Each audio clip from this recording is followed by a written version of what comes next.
കുഴപ്പമില്ല, പടം കൊള്ളാം. ഒരു ലാഗ് ഉണ്ടായിരുന്നു, എന്നാലും പടം കൊള്ളാം. ഉർവശി ചേച്ചിയൊക്കെ നല്ലപോലെ അഭിനയിച്ചിട്ടുണ്ട്. ഷൈൻ ടോമിൻ്റെ അഭിനയം കൊള്ളാം. സോങ്സും കുഴപ്പമൊന്നുമില്ല. സെക്കൻഡ് ഹാഫ് ചെറിയൊരു ലാഗുണ്ട്, അത് പിടിച്ചിരുത്തുന്നുണ്ട്. പിന്നെ പഴയ എം.എ. നിഷാദിൻ്റെ പഴയ സിനിമകളിൽ പോലെ നമ്പർ 66 മധുര ബസ്സും അത് പിന്നെ കുറേ സിനിമ ഉണ്ടല്ലോ, അതേപോലെ ഒന്നും അല്ല. പടം കൊള്ളാം, നൈസ് ഫാമിലി മൂവിയാണ്, കോമഡിക്ക് വകയാണ്. ഉർവശിയുടെ അഭിനയം നൈസായിട്ടുണ്ട്, കൊള്ളാം. കണ്ടുകൊണ്ടിരിക്കാം എന്നല്ലാതെ വേറെ പ്രത്യേകിച്ച് അഭിപ്രായമൊന്നുമില്ല. ഞാൻ സാധാരണ സിനിമ അങ്ങനെ കാണാറില്ല, ഇത് വല്ലപ്പോഴൊക്കെ ഞാൻ കാണാറുണ്ട്. എനിക്ക് അങ്ങനെ പ്രത്യേകിച്ചൊന്നും പറയാനില്ല. ഉർവശിയെ പറ്റി നല്ല ഇതാണ്, അഭിപ്രായമാണ്. ശ്രീനിവാസിൻ്റെ മോനും അതുപോലെ തന്നെ നല്ല രസമാണ്, എനിക്കിഷ്ടപ്പെട്ട്. നല്ല അഭിപ്രായമാണ്, എനിക്കിഷ്ടപ്പെട്ട്. കഥയുണ്ട്, കുഴപ്പമില്ല, കണ്ടുകൊണ്ടിരിക്കാൻ നല്ല രസമാണ്. ഉർവശി നല്ല അഭിനയമുണ്ട്, മുകേഷും കൊള്ള അതുപോലെയല്ല, എന്നാലും കുഴപ്പമില്ല. നല്ല സിനിമയാണ്, ഫാമിലി എൻ്റർടൈനർ ആയിട്ടുള്ളൊരു ഫിലിമാണ്.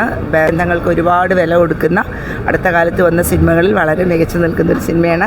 ഇപ്പോഴത്തെ ന്യൂ ജെൻ എങ്ങനെയാണ് ലൈഫിനെ നോക്കിക്കാണുന്നതെന്നുള്ളത് വളരെ രസകരമായിട്ട് പറഞ്ഞു തന്നിട്ടുണ്ട്. നല്ലൊരു സിനിമയാണ്, അടുത്ത കാലത്ത് വന്നൊരു നല്ലൊരു സിനിമയാണ്. ഇന്ന് രാജ്യത്ത് നടക്കുന്ന കാര്യങ്ങൾ പറയാതെ കൃത്യമായിട്ട് പറഞ്ഞൊരു സിനിമയാണ്. ആരെയും ഹേർട്ട് ചെയ്തില്ല, പക്ഷെ എന്താണ് ഇന്നത്തെ ഇന്ത്യ എന്ന് കൃത്യമായിട്ട് പറഞ്ഞ് ഹാറ്റ്സ് ഓഫ് ടു നിഷാദ്. സിനിമയായിരുന്നു, നന്നായിരുന്നു. നല്ല എല്ലാവരും നന്നായിട്ട് ചെയ്തു. നല്ല സിനിമ, മനസ്സിൽ തട്ടി ഒത്തിരി മനസ്സിൽ തട്ടിയ ഒരു സിനിമയാണ്. ഇന്നത്തെ തലമുറ ഇത് എല്ലാം മനസ്സിലാക്കേണ്ട ഒരു സിനിമയാണിത്. കുറേ കാലത്തിന് ശേഷം നല്ലൊരു ഫാമിലി മൂവി കണ്ടു, നന്നായിരുന്നു, എല്ലാം നന്നായിരുന്നു. ഇല്ല പ്രതീക്ഷിച്ചില്ല, പക്ഷേ സിനിമ കണ്ടപ്പോഴാണ് കോമഡിയെന്ന് മനസ്സിലായത്. നന്നായിരുന്നു, സീരിയസ് വിത്ത് കോമഡി രണ്ടും കൂടിയായിരുന്നു, മിക്സാണ്. പാട്ടോ നല്ല പടമായിരുന്നു, അടിപൊളിയായിരുന്നു. നല്ലൊരു സ്റ്റോറിയാണ്, എല്ലാവർക്കും ഇഷ്ടപ്പെടുന്നൊരു കാര്യമാണ്.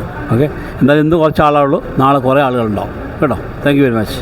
നന്നായിട്ടുണ്ട്, വേറെ പ്രത്യേകിച്ചൊന്നും മീൻസ് ഫാമിലി ബേസ്ഡ് സിനിമയായിരുന്നു. നന്നായിട്ടുണ്ട്, ഇഷ്ടപ്പെട്ടു.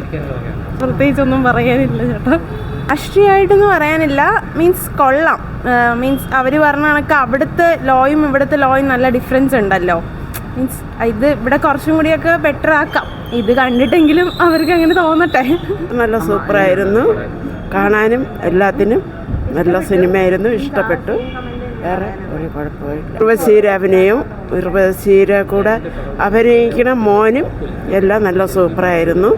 മോൻ വരുന്നതുവരെ ഉർവശി നല്ല ഇതായിട്ടില്ല, പടം നല്ലതായിരുന്നു. കൂടുതലായിട്ട് ഫാമിലിക്ക് കണ്ടുകൊണ്ടിരിക്കാനുള്ള നല്ല പടം.